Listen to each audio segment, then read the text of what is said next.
Hello, welcome to Meadow Branch, our farm here in Stony Fork, Kentucky. My name is Dr. James Coram, and I'd like to introduce you to my family.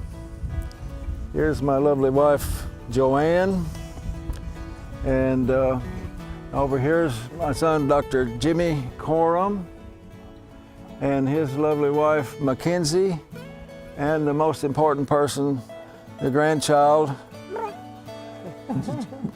Jimmy the Third, and my lovely daughter, Jamie.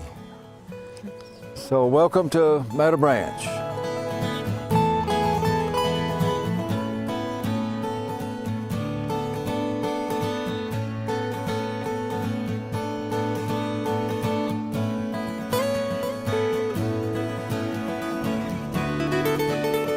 Welcome to the tree farm.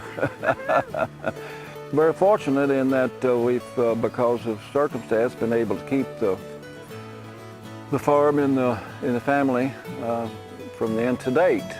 This place was logged for the first time in 1944, and this road we're standing on was the log road. They did a good job. The slope on the construction of the road is such that in adding what we call water bars, which are diversion ditches, you can eliminate the erosion. Don Maynard's father-in-law is a friend of the family forever, and he was an experienced logger, sawmiller, and loved the woods. So he pulled me aside some 40 years ago and said, "Jim," he said, "you've got some nice young timber over there, but it needs work." He said, "There are agencies that can help you with the cost." So we jumped in after that, about 1978, I think was when it got started. Majority of the work we've done here has been what they call timber stand improvement. And that's basically, it's kind of like gardening in a way. You kind of get the weeds out and get the good crops grow.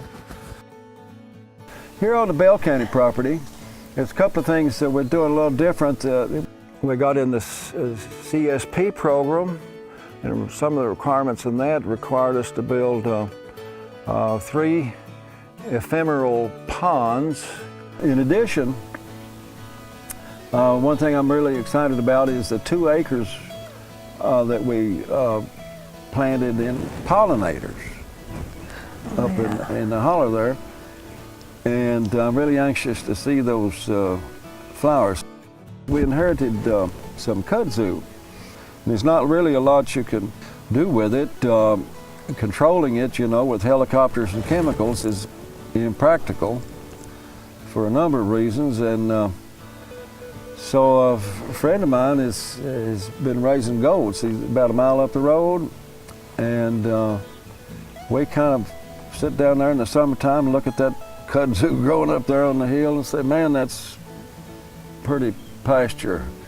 And he's up there trying to get by on a little grass, So we made it up to get together, and he'd bring the goats down here.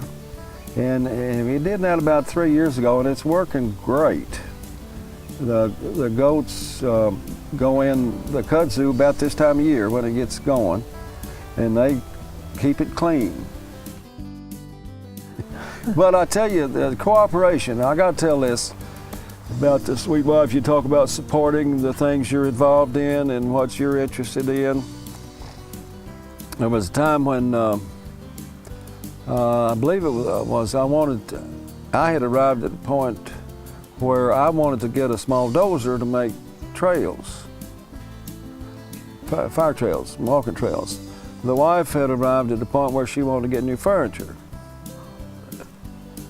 And to show you her support, I got the dozer. Thank you. Yeah, so I guess she gets credit for it. Yeah. Thank you, honey.